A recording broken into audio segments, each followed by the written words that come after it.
Buenas, clase de segundo bachillerato. Bueno, cuando estéis viendo este vídeo supongo que ya habremos tenido una primera toma de contacto, ya nos habremos conocido en persona y bueno, os habré comentado ya que iré subiendo de vez en cuando vídeos sobre los temas que daremos en clase.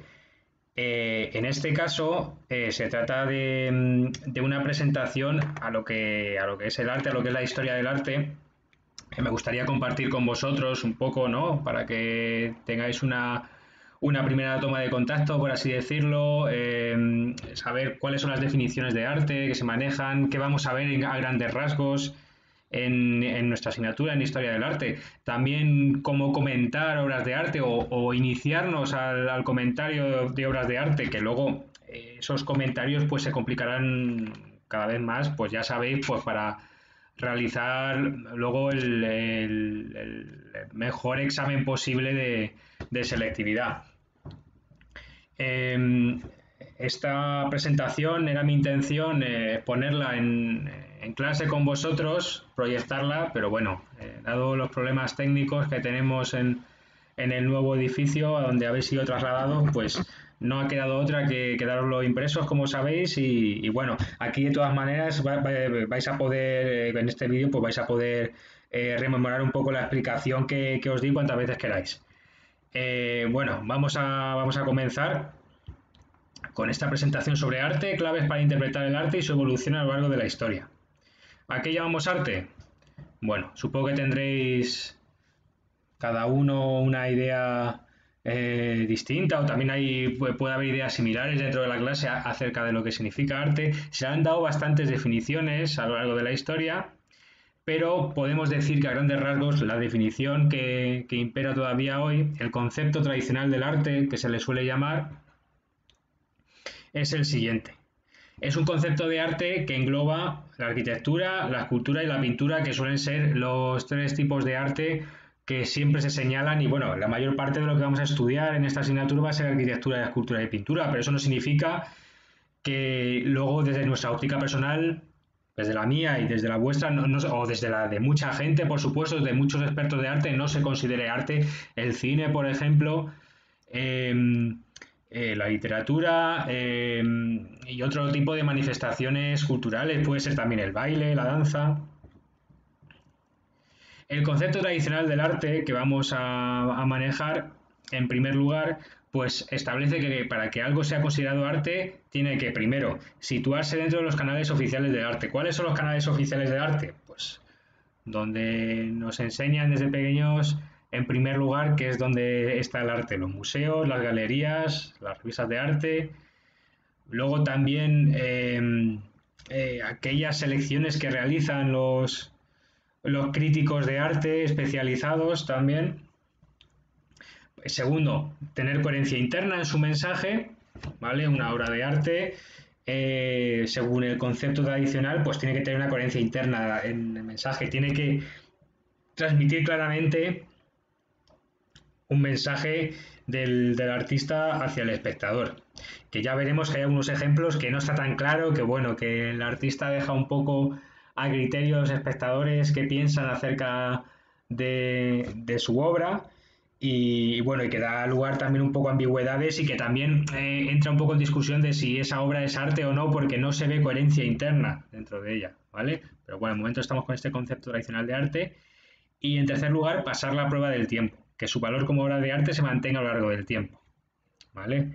Que no se que no sea algo efímero. ¿Qué significa efímero? Pues algo algo que desaparece que desaparece en poco tiempo. Quiero decir, que algo no desaparezca como obra de arte en poco tiempo, que no sea considerado obra de arte en una época y de repente poco después ya se ha olvidado, ¿vale? Eso significa pasar la prueba del tiempo. Sin embargo, este concepto tradicional de arte pues ha sido discutido en los últimos tiempos, ¿vale? Esto sería un ejemplo de canal oficial de arte. Aquí tenemos las Meninas de Velázquez en el Museo del Prado, el descendimiento de Roger van der Weyden también en el Museo del Prado, en la vida de Miguel Ángel, como muchos sabréis. Estas serían pues obras de arte tradicionales. Sin embargo, no todo el mundo, como decía, no todos los autores, no todos los críticos de arte, por supuesto, no todo el público en general comparte ese concepto tradicional de arte que dice que solamente es arte la arquitectura, la escultura y la pintura que se sitúe en museos o que sea considerado como arte por los críticos. Para muchos el arte puede encontrarse también en cualquier lugar, no solamente en museos o centros especializados. En un muro en una calle, un graffiti puede ser arte para mucha gente. En un objeto cotidiano también, ¿vale? Imaginaos, en un mueble de diseño, pues hay gente que lo puede considerar arte. En un coche que circula a toda velocidad, incluso, que eso lo veremos mucho más adelante a lo largo del curso, cuando hablemos de las vanguardias, hablemos del futurismo, que consideraban que un coche que circulaba a toda velocidad era más bello que la victoria de Samotracia, que no sé si lo sabéis, una escultura griega del periodo helenístico que veremos en este trimestre. Eso por un lado. Luego, numerosas obras que han sido consideradas obras de arte no parecen tener demasiada coherencia interna, que las veremos ahora a continuación, como las obras de Piero Manzoni, de Bourdain y de Duchamp. Y luego también hay que tener en cuenta que, bueno, esto que comentábamos antes, que debía pasar la prueba del tiempo, pues también hay que tener en cuenta que hay ciertas épocas en las que se valoran unas obras de arte más que otras y de repente, imaginaos, pasa el tiempo y de repente esa obra pues se revaloriza o de repente empieza a coger valor o que gusta más a esos espectadores de, imaginaos, cientos de años después de que haya muerto el artista. Un ejemplo que podemos poner también típico, la Mona Lisa no era demasiado conocida antes de 1911, que en 1911 sufre un robo el Museo del Louvre y se llevan el cuadro de la Mona Lisa y a partir de ahí coge una fama enorme, pero antes de ello pues no era la obra más famosa del museo, ni mucho menos. ¿Vale? Pues ahí vemos un ejemplo también de bueno, que eso también depende, el valor de una obra como arte, pues depende también de la época en la que nos situemos. Un graffiti, como he dicho, puede ser arte, mucha gente lo considera arte, ¿vale? Un muro de una calle puede ser un canal a través del que mostrar arte, no solamente en los museos o las galerías, ¿vale? Y luego un objeto cotidiano también puede ser considerado arte. Esto es uno de los ejemplos más claros, que es el de Marcel Duchamp, que es fuente, que Marcel Duchamp lo que hizo en una exposición fue simplemente ir al baño, arrancar el urinario, darle la vuelta y presentarlo, exponerlo como si fuera una obra de arte, ¿vale? Esto sería un ejemplo rompedor, ¿no? De estas vanguardias que ya digo que explicaremos más adelante. No sé si pensáis vosotros que esto tiene coherencia interna, o esto de aquí. Esto es una obra de Piero Manzoni que se llama Mierda de artista. Supuestamente Piero Manzoni introdujo sus excrementos en varias latas de conservas y las vendió por cientos de miles de euros. ¿Tiene coherencia interna esta obra? Pues él lo que pretendía en líneas generales era criticar el consumismo y era criticar también la mercantilización del arte, como muchas obras al final se vendían por muchísimo dinero, dependiendo simplemente del nombre del artista. Vamos, que si el artista era famoso y aunque hiciera una chorrada de pintura o de escultura o de lo que fuera, pues se la compraban por mucho dinero. Y él lo que pretendía criticar era un poco ese consumismo y esa mercantilización del arte, de cómo al final el artista pues también dependía de vender como fuera y de ganar dinero y que eso también afectaba bastante a su creatividad. Bourdain, que se crucificó en un Volkswagen, que esta obra de arte es de 1974, que se llama Transfixed. ¿Tiene coherencia interna esta obra? Pues no sé qué pensaréis vosotros. El mensaje no queda demasiado claro, el mensaje que quería transmitir. No como en el caso de Manzoni, que bueno, que Manzoni sí que escribió que quería transmitir. Bourdain fue un poco más enigmático y entonces no se sabe muy bien si pretendía criticar el consumismo, si pretendía también realizar una representación, una libre interpretación de la crucifixión de Cristo. No se sabe. Bueno, eso sería pues un ejemplo también de lo que estábamos hablando de pasar la prueba del tiempo. El Partenón, la Acrópolis de Atenas, bueno, sí fueron valoradas en su tiempo, pero luego tuvieron que pasar muchísimos siglos para que se revaloraran, se revalorizaran. Y fue en el siglo XVIII, en la época del neoclasicismo, cuando hubo muchos ilustrados, mucha gente que vio en la antigua Grecia un modelo de la sociedad que querían seguir por por sus valores republicanos, por la filosofía griega, por todo ello, y entonces empezó a revalorizar un poco otra vez la antigua Grecia y se redescubrieron las ruinas de la antigua Grecia, como puede ser la Acrópolis de Atenas, que había pasado tantos siglos sin ser realmente valorada y que de hecho muchos de sus bloques de piedra pues habían sido reutilizados, los habían robado, los habían extraído de ahí para construir otras casas sin darle casi ningún valor. Comparado con el valor que le damos hoy en día, que es casi lo vemos como la cuna de la arquitectura occidental. Bueno, a todo esto, después de todo este lío del que hemos hablado, después de comparar el concepto tradicional de arte con el concepto que tenemos hoy en día, eh, podemos llegar a una conclusión sobre lo que es el arte. ¿A qué llamamos arte? Pues todos estos objetos que hemos ido presentando, desde el David de Miguel Ángel hasta la mierda de artista de Manzoni, pues tienen algo en común que lo hace arte, según el crítico Arthur Danto. ¿Y qué es? Pues que pretenden producir un sentimiento en aquel que lo mira. Un sentimiento que puede ser asombro, que puede ser asco, que puede ser emoción, etc. De esta manera, ¿cómo podemos definir arte? Pues podemos definir arte aquello creado por los humanos que pretende producir un sentimiento en aquel que lo mira. Esto es muy importante, claro. Una puesta de sol puede ser muy bella, puede ser muy bonita y nos puede producir sentimientos también. Pero no, una puesta de sol no es creada por los seres humanos, no es creada conscientemente por ningún ser pensante como somos nosotros. Por lo tanto, no puede ser considerado arte o un paisaje, tampoco. Sin embargo, pues el concepto de arte ha cambiado a lo largo de la historia y es lo que vamos a ver a continuación. En primer lugar, de todas maneras, vamos a hablar un poco de la posición del artista cuando realiza una obra de arte y luego realizaremos pues un breve repaso a la historia del arte. Os quiero lanzar una pregunta que es ¿por qué un artista decide construir, esculpir o pintar o crear algo? ¿Y por qué lo hace de una manera y no de otra? ¿Vale? ¿Por qué Leonardo da Vinci, por ejemplo, pintó a esta dama? ¿Y por qué la pintó de esta manera? Esta es la pregunta que nos tenemos que hacer cuando estudiamos historia del arte, cuando estamos estudiando una obra que pertenece al pasado. ¿Por qué el artista la ejecutó de esa manera? ¿Qué pretendía el artista cuando realizó esa obra de arte? Pues ahora vamos a ver que hay varios motivos, hay siempre muchos motivos detrás de una obra de arte y que tenemos que escudriñar, tenemos que averiguar como historiadores.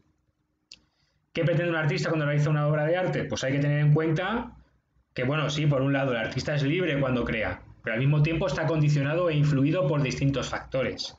No es plenamente libre. Por eso es necesario siempre situar una obra de arte en su contexto histórico, averiguar qué circunstancias, ¿vale?, influyeron en el artista para que construyera, para que esculpiera, para que pintara, para que creara una obra de arte de una forma determinada o para que decidiera esculpir o pintar unos temas determinados y no otros, ¿vale? ¿Qué circunstancias, qué tendencias artísticas había en su época que le influyeron? ¿Qué acontecimientos de la época también le influyeron? ¿Vale? Todo eso. Entonces, ¿qué pretende?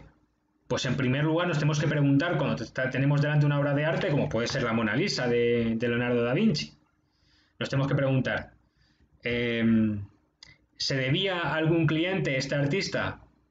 Esto no lo pintó porque le dio la gana, no lo pintó simplemente fruto de su libre voluntad. Leonardo da Vinci quería cumplir un encargo que le había hecho un cliente. Leonardo pintó la Mona Lisa entre 1503 y 1519, por ejemplo, por encargo de un mercader textil llamado Francesco del Giocondo, de ahí que se llame la Gioconda también esta obra, y ese mercader pues quería tener el retrato de una esposa. Si no se hubiera producido ese encargo, ¿habría pintado la Mona Lisa Leonardo por motu propio, por su libre voluntad? No lo sabemos a ciencia cierta, ¿vale? Pero esto desde luego que influyó muchísimo. ¿Qué puede pretender también un artista cuando realiza una obra de arte? Pues emular artistas pasados, imitar artistas pasados que él admira, o artistas contemporáneos de su misma época que él admira y que son sus referentes, ¿vale? Por ejemplo, Leonardo da Vinci se cree que entre sus referentes tuvo artistas como pueden ser Donatello, Masaccio o Ghiberti también, que eran artistas del 400 italiano del siglo XV del Renacimiento italiano, ¿vale? Otra cosa que puede pretender un artista cuando realiza una obra de arte es criticar aspectos de la sociedad en la que vive o del tipo de arte que impera en su época, ¿vale? Y eso es una cosa que vamos a ver que se generaliza mucho en las distintas vanguardias que surgieron entre los siglos XIX y XX. Por ejemplo, estos ejemplos que hemos visto. En la obra de Manzoni, pues pretendía criticar la mercantilización del arte, el arte de su época, ¿vale? O esta obra también de Duchamp, también pretendía burlarse del arte oficial de la época en la que vivía él, ¿vale? Eso también puede ser un motivo detrás de una obra de arte. O también puede ser realizar un estudio del color o de la perspectiva o de alguna técnica en especial, ¿vale? Y puede haber más motivos, ¿vale? De momento me interesa resaltar estos 4, ¿vale? Que están detrás, que yo creo que están detrás de la mayor parte de las obras de arte, ¿vale? Que digamos, un artista pinta o esculpe algo o construye un edificio no simplemente porque le dé la gana a él, sino también que tiene todo esto detrás, porque cumple el encargo de un cliente, porque quiere imitar también a artistas pasados o contemporáneos, porque quiere reaccionar, quiere criticar a aspectos de la sociedad en la que vive o quiere criticar a otros artistas, ¿vale? O se quiere burlar del arte de su época, pues también.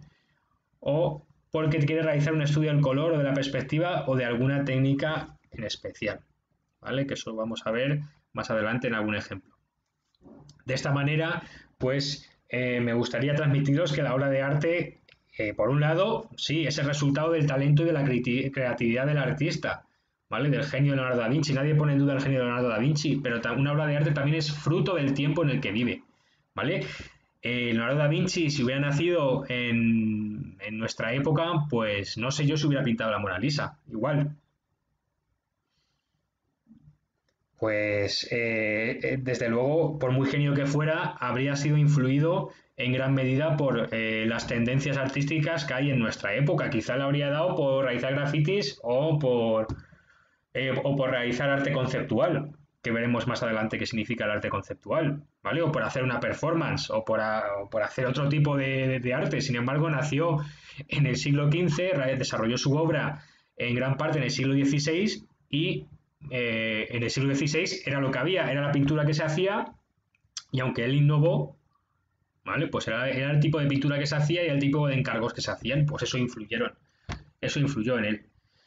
Al mismo tiempo, en una obra de arte pues se pueden observar tanto rastros de los estilos artísticos de la época que el artista ha seguido o imitado, como también el toque personal del artista, su peculiar interpretación del tema que ha representado, ¿vale? De esta manera, la pintura de Leonardo da Vinci, que era el ejemplo que estábamos poniendo, pues fue influida y se asemeja un poco, se parece la pintura de Leonardo da Vinci a la pintura de otros artistas de su época, ¿vale? Que tanto que lo precedieron como que eran contemporáneos a él, ¿vale? Se parece un poco a las pinturas de Masaccio, por ejemplo, que es el ejemplo que se ha puesto siempre, ¿vale? Pues evidentemente Masaccio influyó en Leonardo da Vinci. Pero también al mismo tiempo Leonardo pues innovó, dio su toque personal. ¿Qué toque personal se pone como ejemplo de Leonardo da Vinci? Pues introdujo la técnica del esfumato, que era una técnica por la que se difuminaban los colores que aparecían en el fondo y que daba sensación de profundidad en los cuadros, ¿vale? Esto de aquí, ¿vale? ¿Veis el paisaje que aparece detrás de la Mona Lisa? ¿Vale? Pues dentro de la técnica del óleo que utilizaba Leonardo da Vinci, pues desarrolló el esfumato y aprendió también a difuminar poco a poco las formas y los colores. Todo eso lo perfeccionó para dar sensación de profundidad en los cuadros, ¿vale? Pues eso fue una innovación suya. Ahora, a continuación, vamos a realizar un repaso de la historia del arte brevísimo, ¿vale? En esta asignatura daremos mucho más, por supuesto, y vamos a centrar sobre todo en las artes plásticas. ¿Por qué? La escultura y la pintura, sobre todo la pintura, las he comprimido un poco la historia de la escultura y la pintura a lo largo de la historia del arte occidental. En estas diapositivas, la arquitectura merece una explicación más detallada, tanto por el tipo de materiales que se utilizan, por el tipo de técnicas y todo ello, así que he decidido dejarlo para otra sesión, ¿vale? Entonces, vamos a ver en gran medida la pintura y la escultura. En la prehistoria, en primer lugar, os pregunto, ¿Por qué los hombres prehistóricos, hombres y mujeres prehistóricos, realizaban este tipo de pinturas, por ejemplo, la cueva de Altamira? No sé si os suena. ¿Por cuál era el motivo detrás de realizarlo? Estas pinturas de bisontes. Estas pinturas de cazadores cazando un ciervo. O esta Venus de Willendorf, esta escultura de una mujer embarazada. ¿Cuál era el motivo que había detrás? Pues el arte para ellos era un canal para comunicarse con las fuerzas de la naturaleza, ¿vale? Con esos espíritus que que para la gente prehistórica vivía en la naturaleza. Dicho de otra manera, dicho de forma más simple, ellos cuando pintaban un bisonte lo que querían, según los historiadores, según los prehistoriadores, lo que querían era propiciar que hubiera caza, ¿vale? Cuando faltaban bisontes, pues ellos pensaban que si pintaban un bisonte en una cueva y realizaban un ritual, iban a favorecer que hubiera más bisontes que pudieran cazar y que pudieran alimentarse mejor.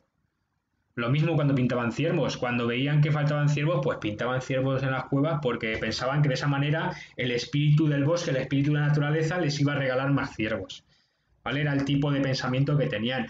O la mujer embarazada que se esculpe en la Venus de Willendorf, pues sería para propiciar la fertilidad, porque querrían que nacieran niños y entonces, ¿cómo vamos a propiciar que nazcan niños? Pues esculpiendo una mujer embarazada y seguramente realizaran algún tipo de ritual religioso en torno a ello, ¿vale? Luego vamos a la Grecia y Roma antiguas. En la Grecia y Roma antiguas, el arte se consideraba que debía representar, en unas ocasiones, sobre todo en la antigua Grecia, unos ciertos cánones de belleza, ¿vale?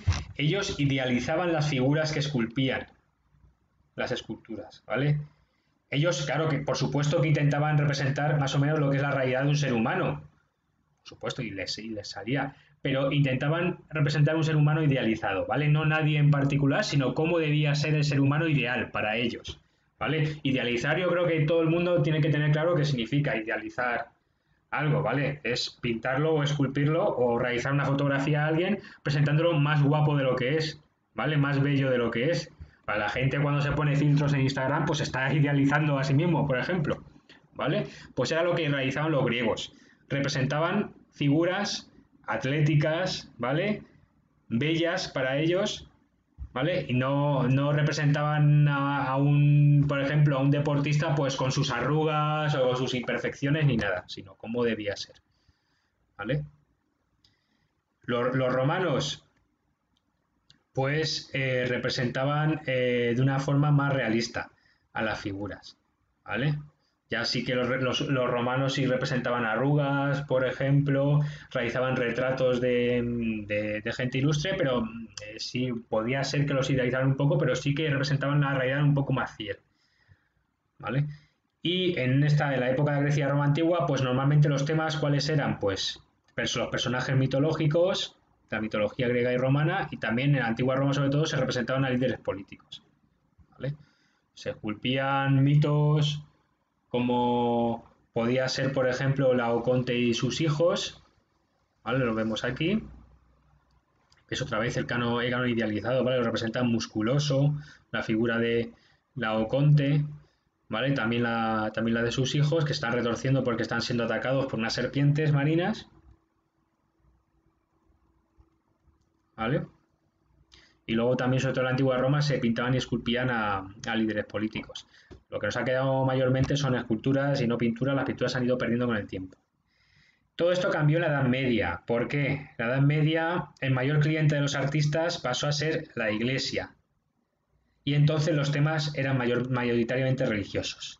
¿Y a la Iglesia qué le interesaba? A la Iglesia no le interesaba tanto que se representara una figura humana de forma muy realista, sino lo que le interesaba sobre todo era transmitir el mensaje religioso. Y entonces, para transmitir el mensaje religioso, quizá a la Iglesia no le interesaba tanto representar a un Jesucristo pues muy humano, con sus arrugas, con todos los detalles posibles, imaginaos, con venas en los brazos, eh, con todos los detalles del cuerpo humano, sino representar a Jesucristo como lo más grande, ¿vale? A Jesucristo en majestad, como si fuera como si fuera una figura regia, ¿vale? Que dirige el mundo y los representa más grande que otras figuras, pues porque es más importante, ¿vale?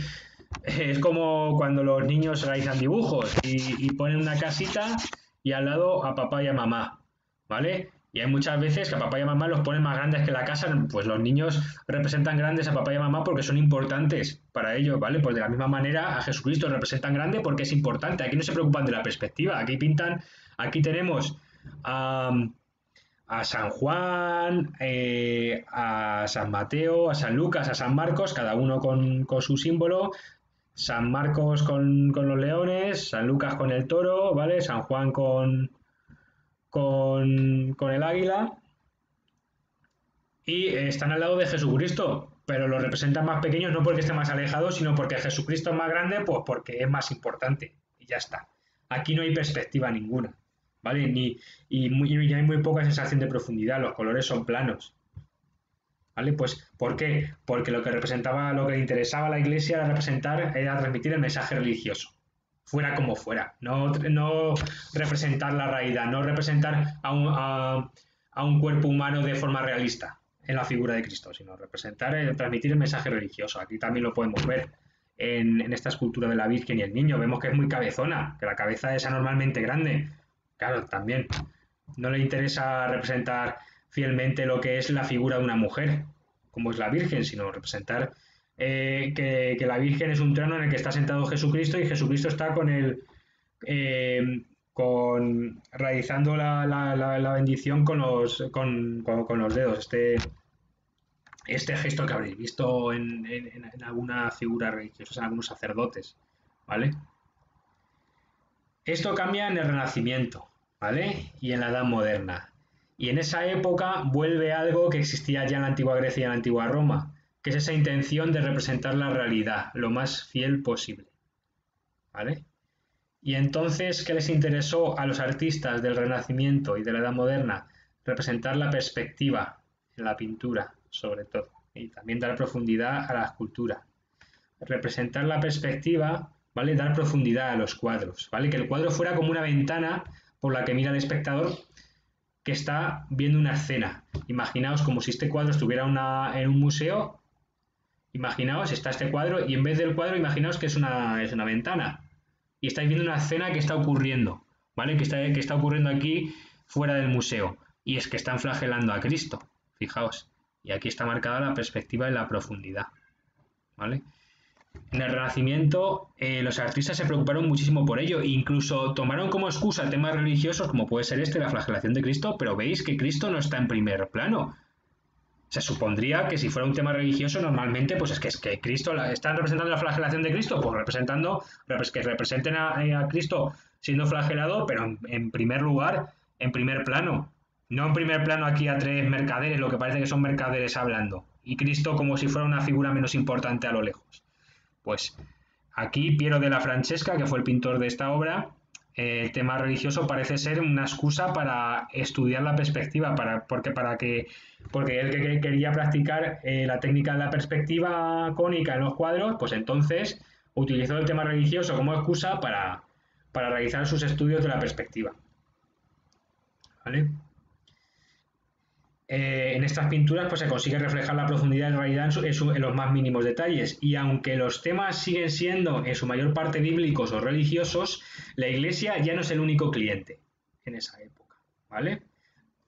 A lo largo de la Edad Media, hacia el final de la Edad Media, poco a poco surge una clase burguesa en muchas ciudades medievales y esa clase burguesa va a demandar también arte. Pero esos burgueses, hay algunos que sí que están interesados, por supuesto, en temas religiosos, pero hay otros muchos que no, que igual les interesa más tener un cuadro mitológico o tener un cuadro de un paisaje o tener un cuadro de ellos mismos. Entonces los temas van cambiando, ya no solamente hay temas religiosos, sino también otro tipo de temas, ¿vale?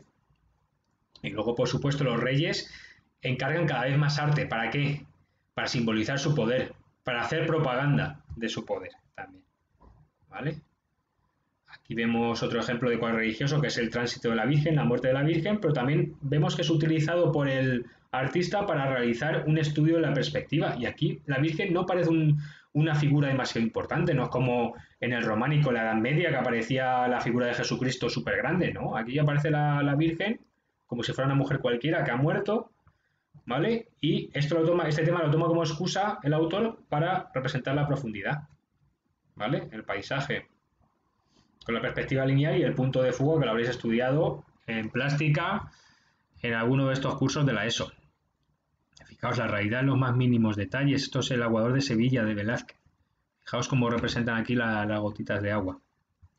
Esto es la época del barroco, es que es cuando podemos decir que se alcanza el cenit del realismo en la representación en los cuadros, ¿vale? Un ejemplo lo vemos aquí en la Cena de Maús de Caravaggio, ¿vale?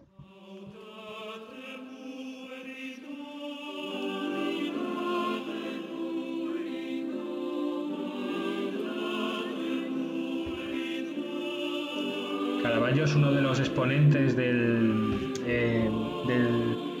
tenebrismo, que se llama, son aquella pintura en la que los fondos aparecen en negro, aparecen en penumbra los personajes y siempre están iluminados solamente por una sola fuente de luz, ¿vale? Son cuadros con poca luz, son cuadros oscuros, pero con ese juego de luz les permite a los pintores representar fielmente la realidad, ¿vale? Con muchísimos detalles. Fijaos las arrugas de la frente, aquí de este anciano, también de este Jesucristo, que lo representa de esta manera Caravaggio, sin barba, ¿vale?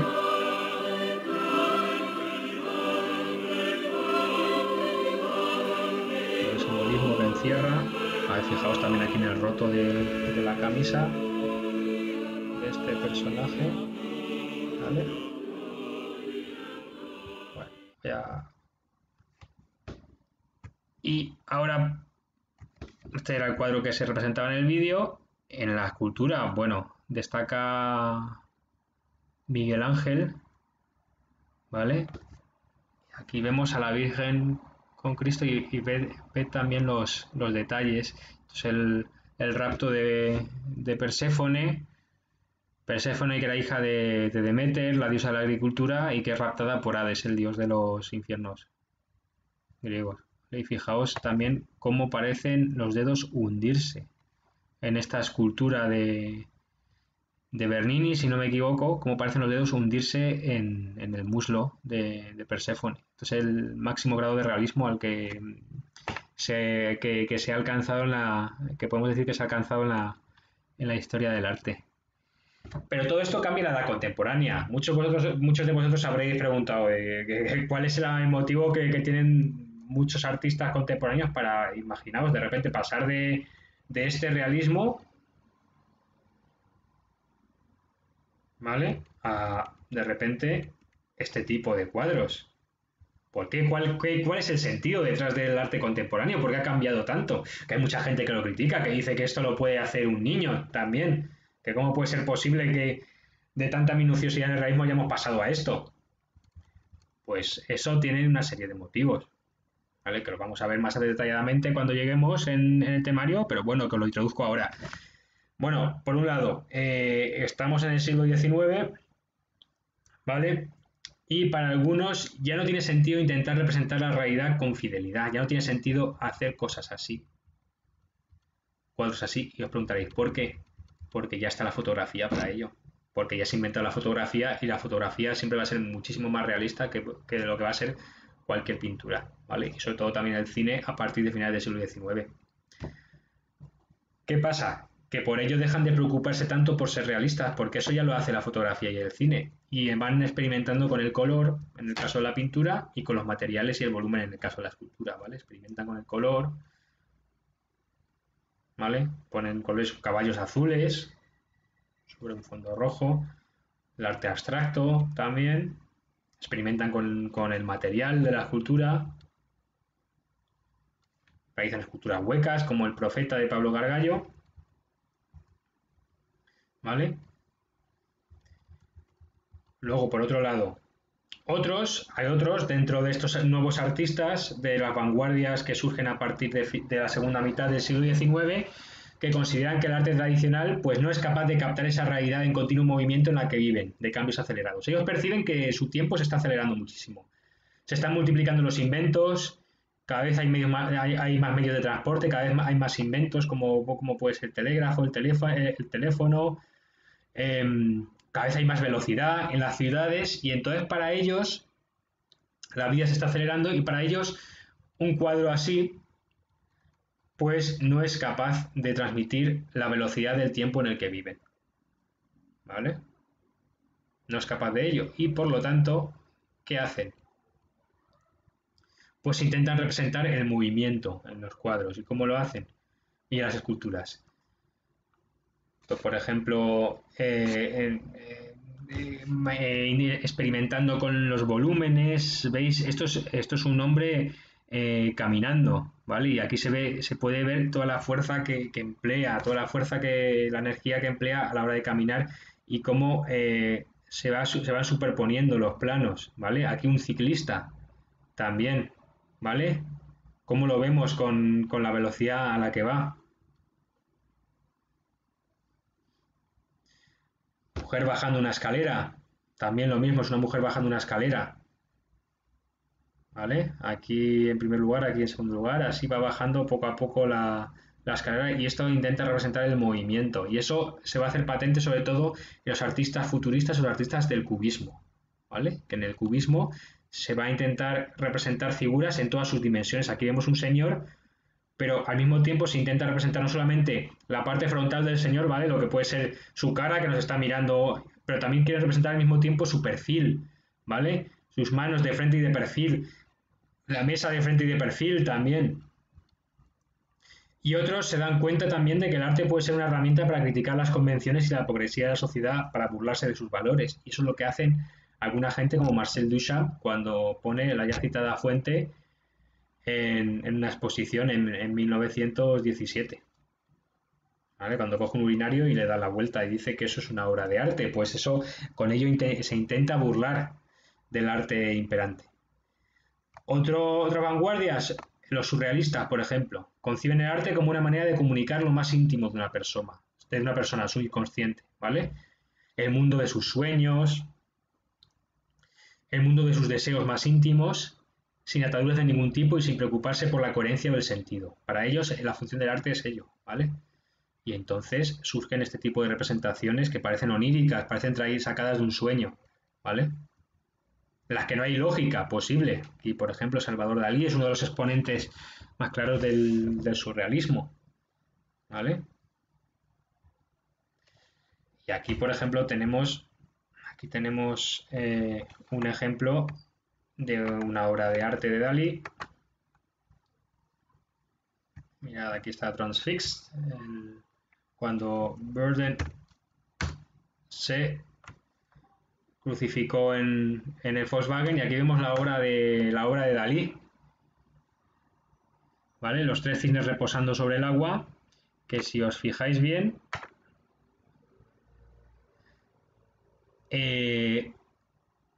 hay cisnes, pero los cisnes al mismo tiempo son elefantes, como son reflejados en el agua, ¿vale? Y cuanto más miráis el cuadro, más os fijáis que hay detalles que os habían escapado, ¿vale? Esta rama en realidad parece la figura de una mujer, aquí, por ejemplo, ¿vale? Y todo eso se desarrolla con el surrealismo. Vale, por último, con todo esto os quería dar unas pinceladas un poco de la historia del arte y también os quería iniciar un poco a lo que es el comentario de obras de arte. Y esto es mi propuesta de ejercicio para la próxima semana. Que elijáis un edificio, una escultura o un cuadro y buscad la siguiente información. ¿Quién es el autor o autora y cuándo lo hizo? Buscar alguna información interesante sobre el autor o autora. ¿En qué lugar se encuentra actualmente? Buscar algo de información sobre el lugar. Si es un museo o si es una ciudad. Si elegís un edificio, pues puede estar en una determinada parte de una ciudad.